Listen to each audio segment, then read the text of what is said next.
پھر اسی طرح یہ ہے کہ جیسے پہلے بھی میں نے آپ کو کہا تھا کہ اگر آپ داعی نہیں ہیں تو آپ لازماً مدعو ہیں. اگر آپ دعوت نہیں دیں گے تو آپ کو دعوت دی جائے گی. یہ ٹگ آف وار ہوتی ہے نا، وہ جو ایک رسہ کھینچنے والا کھیل. اگر آپ نہیں کھینچ سکے تو دوسرے آپ کو کھینچ لے جائیں گے. اس لیے اپنے آپ کو بچانے کے لیے ضروری ہے کہ آپ کیا کریں، اسے کھینچ کے ہی رکھیں. اچھا، پھر اسی طرح یہ ہے کہ ایمرجنسیز کو اپنے اوپر طاری نہ ہونے دیں، نافذ نہ ہونے دیں. مثلاً کوئی ڈیتھ ہو گئی، اب آپ اسی میں بیٹھ گئے ہیں، بس ڈیتھ ہو گئی. اب ہمارے معاشرے کے جو رسم و رواج ہیں، جو چیزیں ہیں، وہ بہت ساری چیزوں کا تقاضا کرتی ہیں. اب جیسے 3 دن تک سوگ کی بات ہے. 3 دن تک سوگ کا مطلب یہ کہ ٹھیک ہے آپ اپنے باقی کام بین کر دیں اور 3 دن تک آپ بیٹھ جائیں. لیکن تیسرے دن کے بعد آپ مقصود اس کا یہ نہیں غم آپ نکال دے دل سے. وہ کیسے نکلے گا؟ وہ تو غم غم ہے. بعض غم ساری زندگی ساتھ چلتے ہیں. یہ بھی نہیں ہو سکتا کہ آپ اس میں تعزیت چھوڑ دیں. تعزیت بھی کریں گے، تعزیت لیں گے بھی، لیکن کام نہ چھوڑیں. مختلف حالات کو اپنے اوپر اثر انداز نہ ہونے دیں.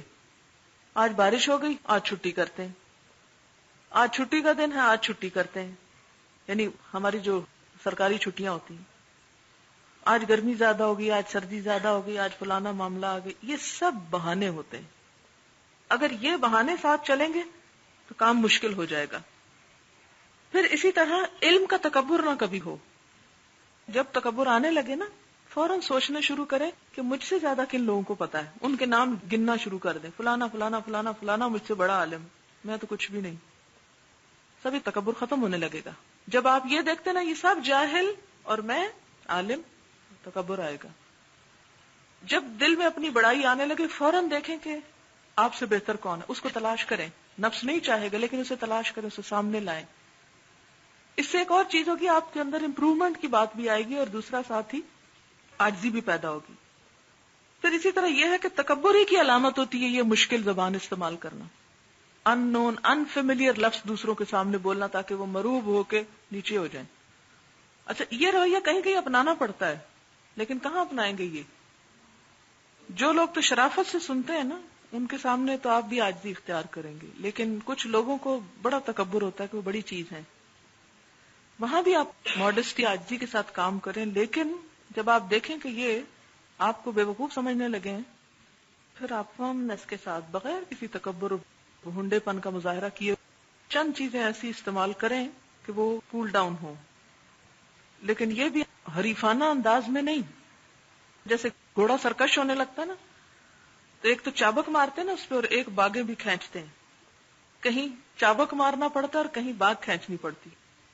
اگنور گریسفلی، اور دوسری طرف firmly be affirmative without being aggressive.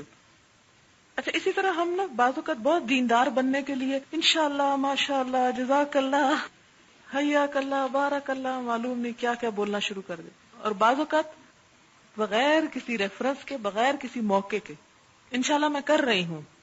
کیا یہاں انشاءاللہ کا استعمال درست ہے؟ انشاءاللہ میں کر رہی ہوں، اس طرح کے ایکسپریشن نہ بولیں. اسی طرح جب مخارج ٹھیک ہو جاتے ہیں نا، تو ہاں خواہ خوب ہر جگہ نکالنا شروع کر دیتے، کہیں ٹھنڈی بھی کریں اس کو. اب ایک شخص مخرج سے اس نے کبھی کچھ سنا ہی نہیں، آپ اس کو ٹھیک ہے قرآن اگر آپ اسے سکھا رہے ہیں، اس کا درست کروا رہے ہیں، تو وہاں تو آپ مخرج استعمال کریں گے. لیکن اگر قرآن یعنی اس کی عربک نہیں سکھا رہے، ویسے ہی ایک درس دے رہے ہیں، مثلاً اس چیز کی حاجت ہے، تو حاجت بھی آپ بولیں گے تو سمجھ آ جائے گی. اگر آپ کہیں اس چیز کی حاجت ہے، یا اسی طرح عین نکالنے کی کوشش میں سارا بد مزہ کر دیں گے لوگوں. یہ کام نہ کریں، ان نیچرل ہو جاتا ہے. اپنے ماحول کے اندر ہی رہیں، جو زبان لوگ سمجھتے ہیں اس پر ہی رہیں، حتیٰ کہ لہجے تک میں بھی لانے کی کوشش کریں.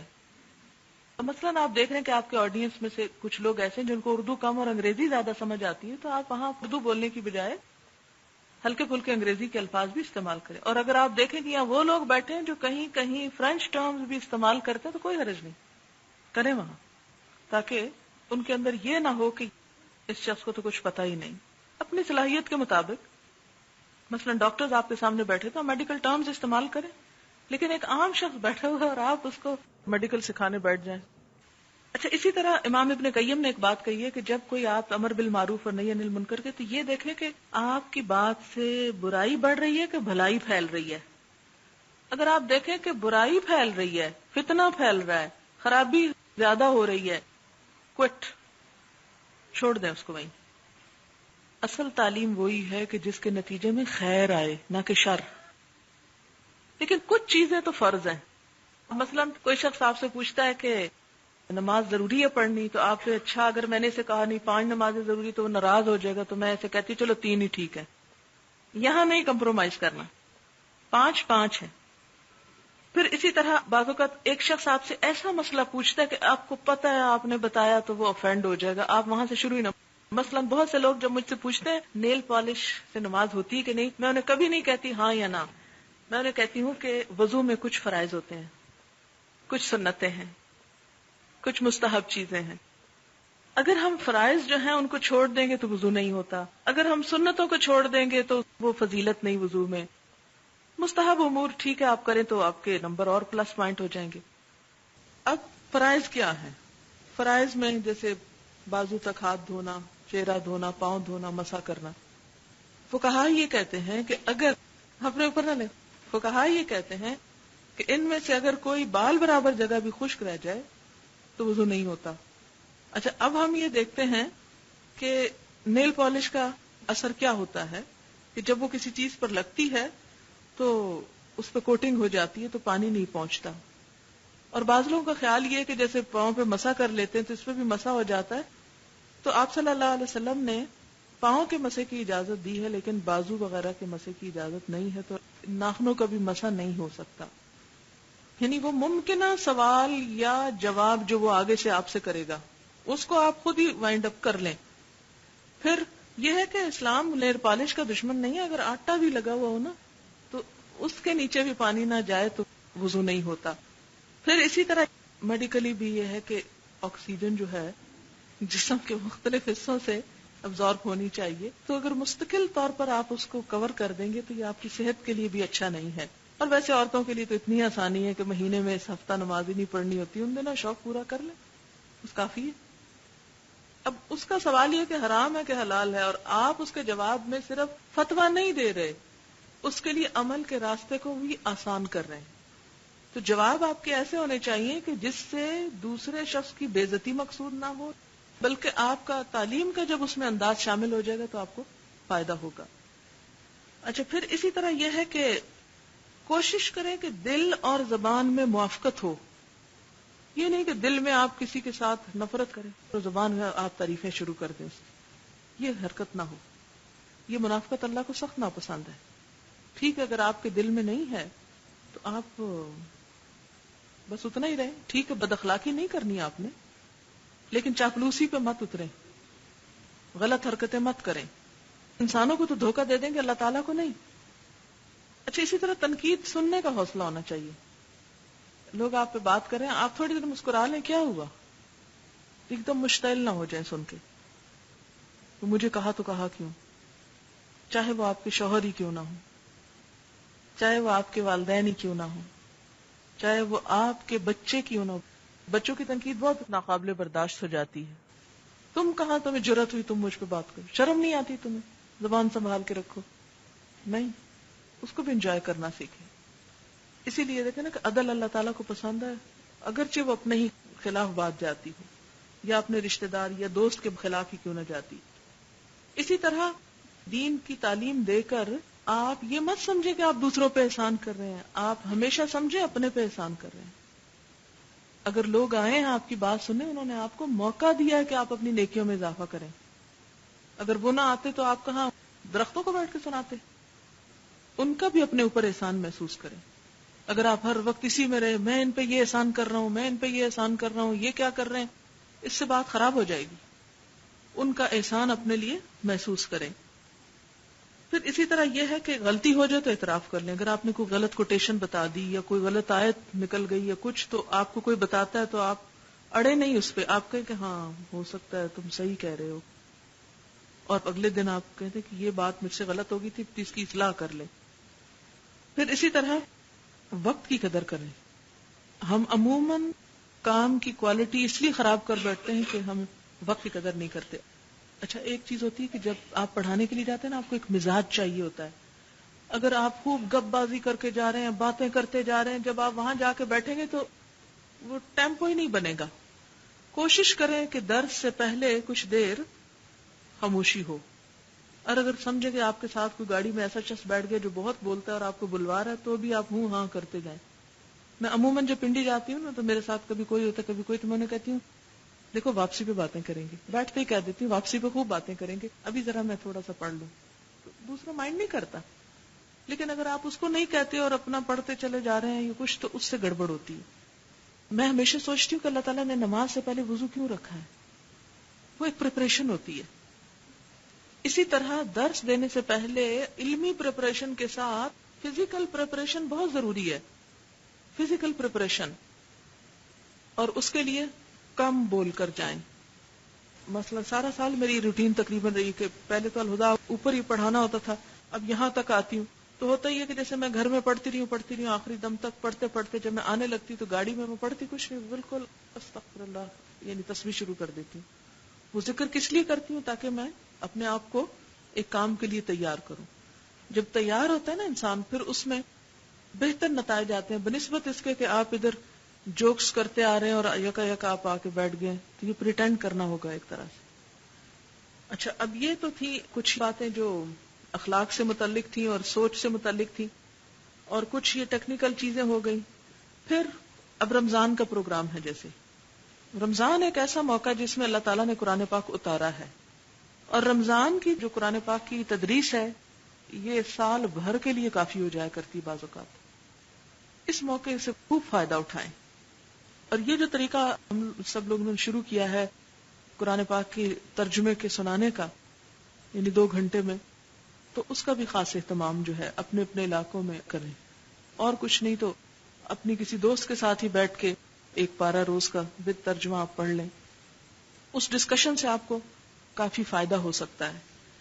اچھا ایک اور چیز یہ کہ بعض جگہیں ایسی ہوتی ہیں کہ جہاں پر آپ ایک ہی دفعہ درس دے کر آئیں، کیجول درس جو ہیں. اچھا رمضان کی بات کر لوں پھر میں اس پہ کیجول پہ آتی ہوں.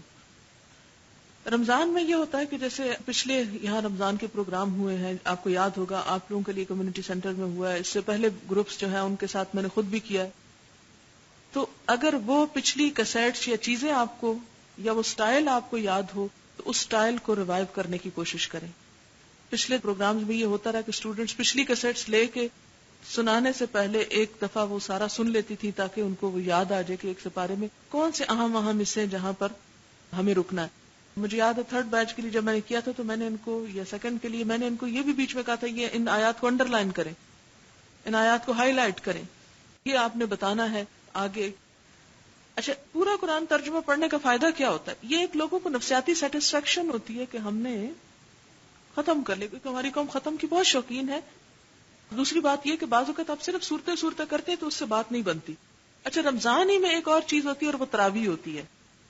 تراویح میں بھی عموماً ہمارے ہاں رواج یہی کہ بس قرآن جو حافظ صاحب شروع کرتے ہیں تو آخر تک 20 پڑھا کے ختم کر دیتے ہیں. اگر آپ کے کنٹرول میں کچھ بھی ہو، حافظ صاحب ہوں یا کوئی حافظہ ہوں یا کچھ، کوشش کریں کہ 4 رکعتوں کے بعد درمیان میں آپ وہی سپارے کے کچھ اہم آیات کا ترجمہ یا ہلکی سی بات ان کو بتا دیں.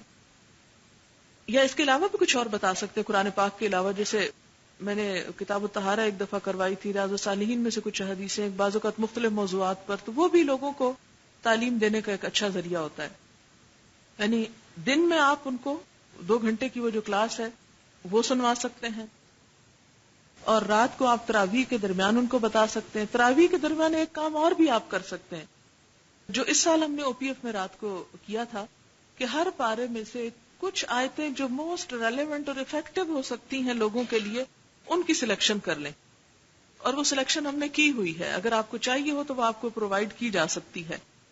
مثال کے طور پر پہلا پارہ ہے، اس میں آپ سورۃ فاتحہ اور البقرہ کا پہلا حصہ کچھ لے سکتے ہیں. پھر اینڈ میں وہ آتا ہے نا کہ اللہ تعالیٰ نے بنی اسرائیل سے وعدہ لیا، وہاں پر کچھ اخلاقیات کی باتیں ہیں، وہ آیتیں آپ لے سکتے ہیں. دوسرے پارے میں آپ لیس البر بان تولوا وجوہکم قبل المشرق والمغرب ولکن البر من آمن باللہ، ان آیتوں کو لے سکتے ہیں. تیسرے پارے میں انفاق فی سبیل اللہ پہ بہت بات ہے، آپ ان آیتوں کو جمع کر سکتے ہیں. بہرحال ہر پارے کا ہم نے پچھلے رمضان میں ڈسکس کر کے تو وہ حصے الگ کیے ہوئے. ان آیات کے نمبر بھی ایون اگر آپ نے نوٹ کیا ہو تو وہ صرف اتنا بھی آپ کر سکتے ہیں. یہ کام آپ سمر کورس میں بھی کر سکتے ہیں، یہ کام آپ 6 ہفتے کے کسی کریش پروگرام میں بھی کر سکتے ہیں. جہاں آپ کو پتا ہو کہ آپ سارا قرآن کٹھا نہیں پڑھا سکتے، وہاں ہر پارے کی ایک ایک چیز جو ہے وہ سلیکٹ کی ہوئی ہو جو 30 دن میں آپ ان کو دے سکیں، یعنی اہم آیات. مثلا میں نے جب قرآن پاک تفسیر سے پڑھا تو ساتھ ساتھ میں درس دیا کرتی تھی. میری تفسیروں کے پیچھے جو آیات مجھے خود بہت متاثر کرتی تھی پڑھتے وقت، ان کا میں صفحہ نمبر اور نام سورت کا لکھ لیا کرتی تھی، اینڈ میں اپنا ایک انڈیکس بنا لیتی. اب جیسے کسی نے اچانک بلا لیا کہ آئیں درس دیں، تو اب کیا کرنا ہے؟ اگر آپ کہ ہائے میری تیاری نہیں، کیا کروں، اس کو فون کرو، اچھا میں کیا کروں، نہیں، آپ اٹھائیں اور نکالیں وہ آیات جنہوں نے آپ کو افیکٹ کیا. تو جو آپ کو احساسات ہوئے آپ ان احساسات کو کنوے کرتے ہیں، دیٹس اٹ. تو جس قرآن پاک سے آپ نے پڑھا ہو اس پہ آپ نے ہائی لائٹ کی ہوگی آیتیں. اور یہ جو سال بھر آپ کو اصول بنوائے گئے یہ بھی اسی قاعدے کے تحت. آپ کے درس تیار ہیں، پہلے پارے کے 5 اصول بنائے تھے نا آپ نے، آپ لے لیں 5 اور نکالیں ان 5 آیتوں کو، بس اسی پہ بات کر لیں. آج ہم پہلے پارے پہ بات کریں گے. اس میں یہ 5 آیات مجھے بہت اچھی لگی، میں آپ کو بھی بتا دیتی ہوں سمپل الفاظ میں. جو اصول آپ نے نکالے یا جو آپ کی فیلنگز تھی وہ آپ ان کو ایک دن میں کنوے کر سکتے. تو یہ 30 پاروں کے ساتھ آپ نے یہ معاملہ کیا ہوا ہے. تو اور کچھ نہیں، تو یہی رمضان کی جو راتوں کی عبادت ہے اس کے درمیان ایک ایک پارے کے اصول آپ بتاتے جائیں لوگوں کو. اسی طرح ہوتا ہے بعض اوقات کوئی نیا گھر بناتا ہے تو آپ کو جانا پڑ جاتا ہے، وہ کہتے ہیں جی آئیں. قرآن خوانیوں کا ہمارے معاشرے میں بہت رواج ہے، کسی قرآن خوانی کو ریفیوز نہیں کرنا فتوے دے دے کر یہ بدعت ہے، یہ فلانا فلانا. اس وقت آپ ان سے کہیں کہ دیکھیں ہم پڑھتے تو ہیں لیکن ہمیں یہ بھی پتا ہونا چاہیے کہ کیا کہتا ہے قرآن. تو اگر ہم تھوڑا سا حصہ کر لیں، عموماً لوگ سورۃ یاسین 41 دفعہ پڑھواتے ہیں، پھر وہ آپ سے کہتے ہیں اچھا دعا کرتے ہیں. آپ پاک دعا آپ کو اچھی طرح مانگنی آنی چاہیے.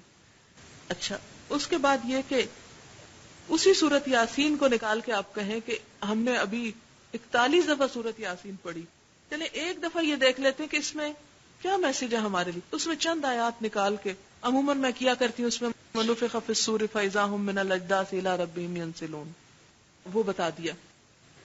اگر بالکل ایک ایسے لوگ ہیں کہ جو اس نیت سے آئے نہیں درس سننے کی، بعض اوقات ہوتا ہے نا خاندان کا کوئی گیٹ ٹوگیدر ہوتا ہے، کوئی کھانا ہوتا ہے، کوئی فنکشن ہوتا ہے، کوئی اور سوشل گیدرنگ ہوتی ہے، تو اس میں بھی چانس لینے کی کوشش کریں.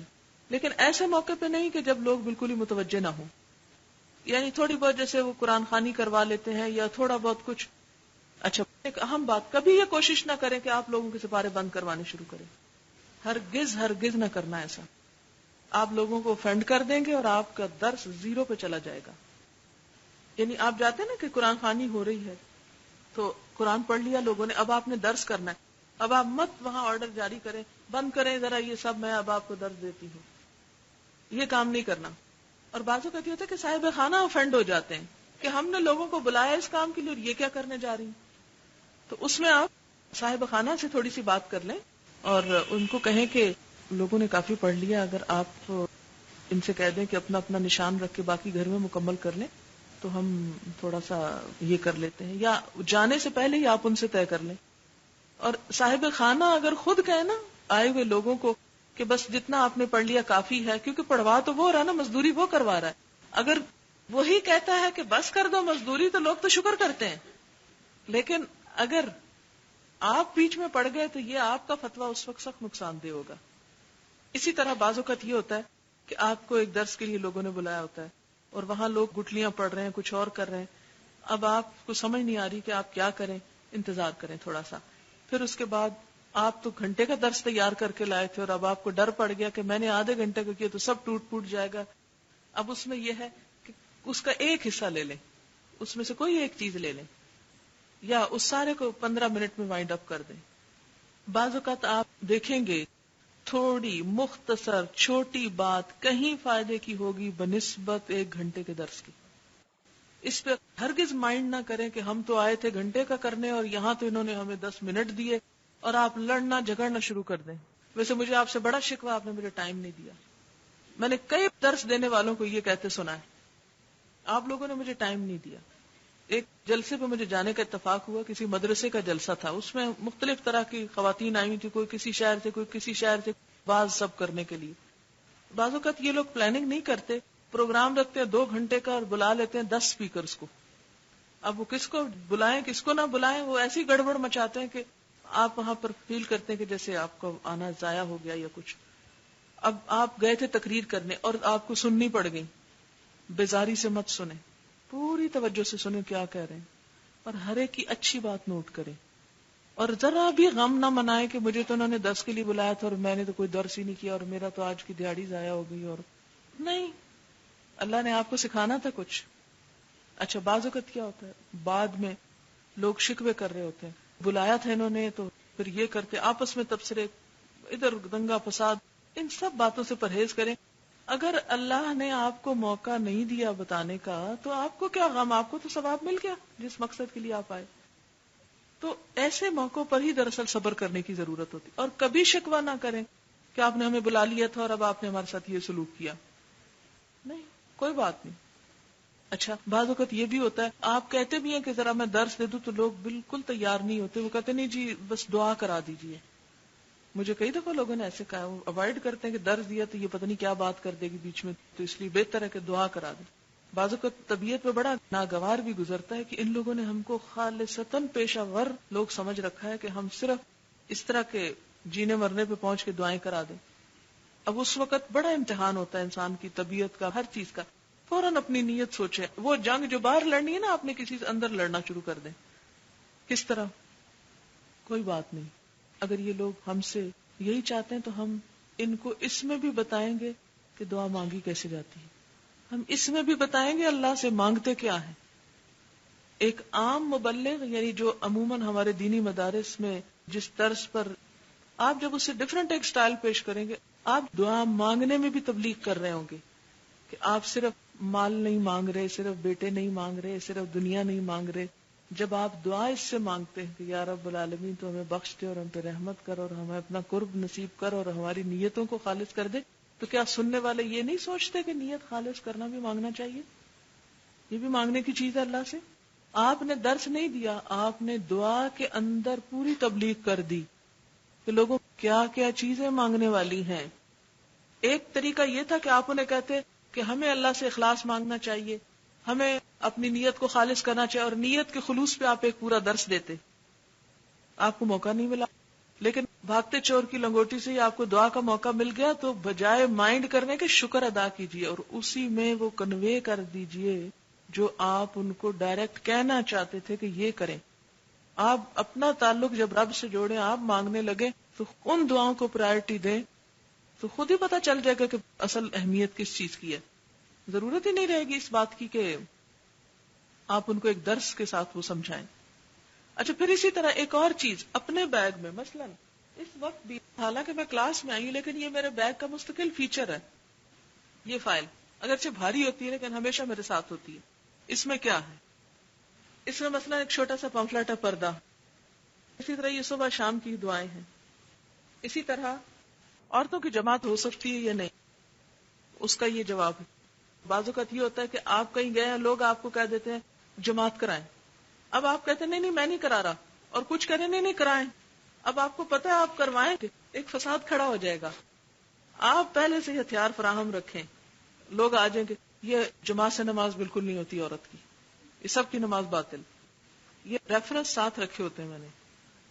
جو ہی لوگ کریں تو یہ ان کو کہ اچھا یہ میں آپ کو دیتی ہوں، ذرا آپ گھر جا کے اس کا مطالعہ کر لیجیے. اس میں وہ ساری دلیلیں. اسی طرح بعض اوقات لوگ کہتے ہیں اچھا آپ کہتی ہیں سود حرام ہے، حرام ہے، ہمیں حل بتائیے. یہ ایڈریس رکھا ہوا ہے اس بینک کا کہ جس میں انویسٹمنٹ کی جا سکتی ہے. یہ پریکٹیکل چیز ہے نا، جو لوگ ہر جگہ ٹپیکل سوال پوچھتے ہیں آپ سے، ٹپیکل حل چاہتے ہیں. یہ چیزیں آپ کے ساتھ ہونی چاہیے. یہ نہیں اچھا وہ میں گھر سے بھیج دوں گی، کس نے گھر سے بھیجنا اور کہاں جانا. پھر اسی طرح یہ ہے کہ کئی دفعہ لوگ کہہ دیتے ہیں اچھا الہدا کیا ہے، آپ کا ادارہ کیا چیز ہے. اس کے لیے میں نے یہ 2 چیزیں رکھی ہوتی ہیں. ایک تو یہ الہدا کیا ہے، اس کی کچھ کاپیز، اور ایک یہ جو الہدا پہ چھپا تھا ایک آرٹیکل انگلش میں. اگر کوئی انگلش سمجھنے والا ہے تو اس کو آپ انگلش کا بتا دیں، اگر کوئی اردو جاننے والا ہے تو آپ اس کو اردو کا بتا دیں. کئی دفعہ لوگ کہتے ہیں اچھا الہدا کا ایڈریس دے دے، اس کے لیے میں نے کارڈ رکھے ہوئے ہوتے ہیں اپنے پاس. اس وقت بعض اوقات کسی کے پاس پین نہیں ہوتا، کسی کے پاس کاغذ نہیں ہوتا. ایک شخص کو شوق آیا اس وقت آنے کا، کچھ حجاب لینے کا، کوئی چیز خریدنے کا، اور آپ کے اچھا وہ پھر میں آپ کو بتا دوں گی. یہ چیز بڑی امبیرسمنٹ کی ہوتی. ایک دفعہ دو دفعہ تو آپ سے ہوا، لیکن آئندہ کے لیے آپ اس کی تیاری کر کے رکھیں کہ وہ چیزیں آپ نے اپنے پاس رکھنی ہیں. اچھا، اسی طرح بعض اوقات یہ ہوتا ہے کہ لوگ پریشانی کا اظہار کرتے ہیں کہ دل نہیں لگتا، ڈپریشن ہے یا کچھ. اس کے لیے یہ دعا میں نے کافی تعداد میں فوٹو کاپی کر کے اپنے پاس رکھی ہوتی ہے. یہ حضور صلی اللہ علیہ وسلم کی ان دعاؤں میں سے ہے جو آپ پریشانی کی حالت میں پڑھا کرتے تھے. آپ وہ لوگوں کو پڑھنے کے لیے دے دیں، ورنہ آپ زبانی انہیں بتانا بھی شروع کر دیں آپ یہ کریں، وہ اتنا گھنٹہ لگ جائے گا کہ اس میں مشکل پڑ جائے گی. اچھا، اسی طرح کوئی شخص آپ کو بتاتا ہے کہ تہجد میں پڑھتا ہوں یا کچھ، تو آپ اس کو کہ اچھا آپ وہ دعا پڑھتے ہیں، وہ تہجد والی دعا، یہ دعا پڑھ لیں. تو اس سے اس کو یہ ہوگا کہ آپ اس کی کیئر کر رہے ہیں، آپ اس کو ایک پریکٹیکل چیز جو ہے وہ بتا رہے ہیں. اسی طرح صبح شام کی یہ دعائیں جو ہیں ان کے انگلش ٹرانسلیشن بھی ساتھ رکھے ہوئے کہ کچھ لوگ اردو پوری طرح نہیں سمجھتے تو ان کو یہ دے دی جائے. پھر اسی طرح کچھ لوگ ایسے ہوتے ہیں کہ جو وظیفہ لیے بغیر آپ سے ٹلتے ہی نہیں ہیں، تو ان کو وظیفہ بھی دیا کریں. مثلا صحت کے لیے بعض لوگ کہتے ہیں تو یہ آیات شفا ہیں، یہ آپ دے سکتے ہیں. بعض لوگ جادو کی شکایت کرتے ہیں، ان کو حقیقت یا وہم لاحق ہوتا ہے کہ جادو ہو چکا ہے، تو اس کے لیے آپ کے پاس منزل ہونی چاہیے. منزل نام کی وہ ہے نا آیات شفا یا منزل جن کو بولتے ہیں، وہ اپنے ساتھ رکھیں. اچھا، اسی طرح جیسے یہ آیات شفا کا بھی انگلش ٹرانسلیشن ہے. پھر اسی طرح صبح شام کی دعاؤں کے کارڈز آپ کے پاس ہونے چاہیے، ان کو آپ ساتھ رکھیں. جو جو چیزیں اویلیبل ہوتی ہیں نا ان کو اپنے ساتھ اویلیبل کر لیں. اچھا، بعض اوقات یہ ہوتا ہے نا کہ ہم کہتے ہیں کہ کہاں سے پیسے لائیں، اس میں اپنی جیب سے تھوڑا خرچ کر لیا کریں کہ چلو میری طرف سے صحیح ایک چھوٹی سی چیز، کوئی بات نہیں. اگر اللہ تعالیٰ اتنی توفیق دے، اور بعض اوقات نہیں ہوتا، تو اس میں آپ یہ بھی کر سکتے ہیں کہ آپ اپنے ایسے قریب رشتہ دار دوست، اور وہ اکثر جو پوچھتے رہتے ہیں ہم کوئی اچھا کام کرنا چاہتے ہیں، آپ ان کو بتا دیا کریں اچھا آپ یہ کتاب چھپوا لیں یا یہ دعائیں چھپوا لیں. مثلا پنڈی میں آتی تھی ٹی سی کے درس میں، تو مجھے کہتی تھی آپ نے کچھ چھپوانے کا کام کرنا ہے، تو میں نے کہا کہ ہاں کرنا ہے، کہ یہ صبح شام کے کارڈ چھاپ دو. اسی طرح مثلا آپ دعاؤں کی کتاب یا کوئی چیز خرید کر تقسیم کر رہے ہیں، آپ اس پیسے کو ریسائیکل کر سکتے ہیں.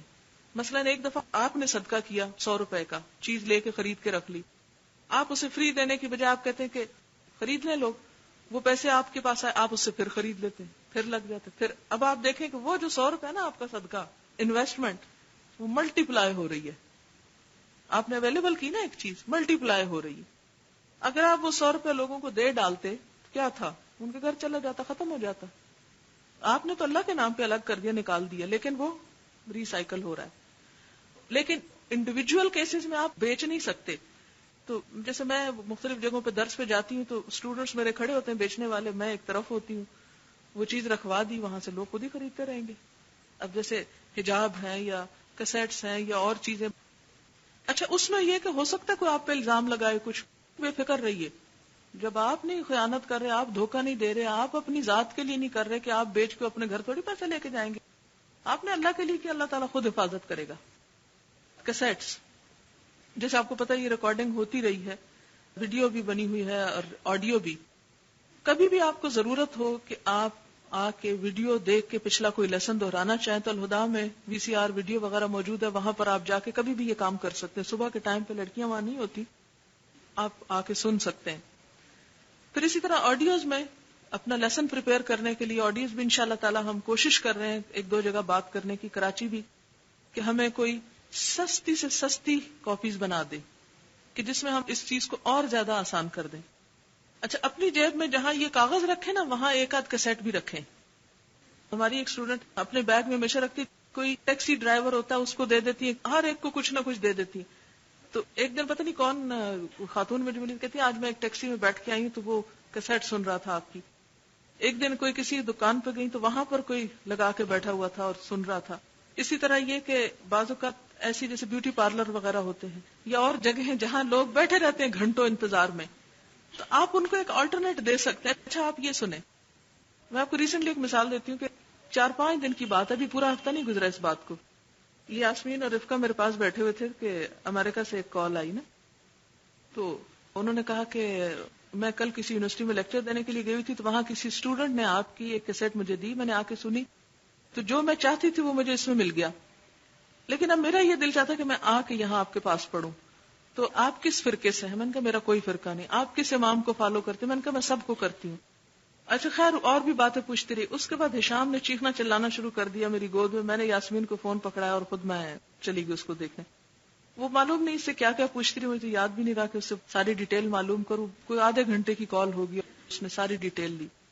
اگلے دن پھر اس نے ریسپشن پہ فون کیا, عائشہ سے بات ہوئی, عارفہ سے ہوئی, اور پھر تیسرے دن اس نے فون کیا کہ مجھے ایڈمیشن لیٹر پوسٹ کر دیں آپ. اب پوسٹ کرنے کا ٹائم نہیں, کیونکہ اس نے ویزا لینا تھا, اس پہ بیس کر کے یہاں سے ہم نے اس کو فیکس کرنا تھا. 10 بجے تھے رات کے. وہ کہنے لگی کہ مجھے ابھی لیٹر چاہیے کیونکہ ایمبیسی بند ہو جائے گی اور میں پھر آ نہیں سکوں گی کلاس سے پہلے. میں نے کہا اچھا چلے اب کیا کریں. میں ادریس صاحب کو کہہ ہی رہی تھی پلیز آپ جا کے تو بازار سے کریں. اتنے میں میرا بھائی آ گیا. میں نے اسے کہا کہ تم جلدی سے جاؤ. وہ ایک دکان پہ گیا, وہاں سے فیکس نہ ہوا, دوسرے پہ گیا, وہاں سے نہ ہوا, آخر وہ اپنے آفس چلا گیا. تو وہاں سے اس نے اس کو فیکس کیا. لیس دین 1 ویک ایک کیسٹ نے ایک شخص کو میرڈ ہے کہاں سے اٹھا کے کہاں بھیج دیا. آپ کسی سے بول نہیں سکتے, مثلا آپ محسوس کرتے ہیں کہ آپ بات نہیں سمجھا پائیں گے اس شخص کو, بس آپ اس کو کہتے یہ پڑھ لیجئے, یہ کیسٹ سن لیجئے. یہ بھی اس میں آ جاتا ہے کہ وہ ایک چیز جو آپ نہیں کہہ سکے وہ کسی اور سے کہلوا دی, اور اس سے بھی کام بہت آگے بڑھ جاتا ہے.